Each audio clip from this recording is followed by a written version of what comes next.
Hi guys, so today in this video I'm going to quickly show you how do you upload high quality video to TikTok.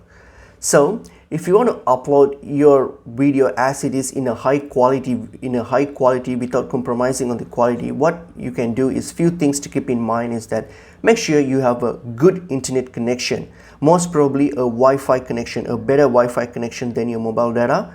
So that will help as well. So just check your internet connections, and also make sure the video that you're uploading is in good resolution, most preferably in the 1080p resolution, so that's much better. So in a good quality HD quality. So that's one thing. And apart from that, what you can do is when you get to your TikTok app, when you open your TikTok app, so here, so what happens, on your bottom right you'll see your profile, right? So go to your profile.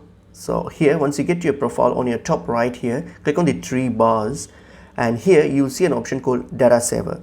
So click on the data saver option, and here make sure this data saver option is turned off. At the moment it's off, so suppose if it's turned on, by default for you, just try to turn it off, and then upload your post or your videos. All right, so make sure this data saver option is turned off especially when you're uploading something. So that's how pretty much it is. Hope this video is helpful to you guys. I'll see you guys in another video soon. Thank you.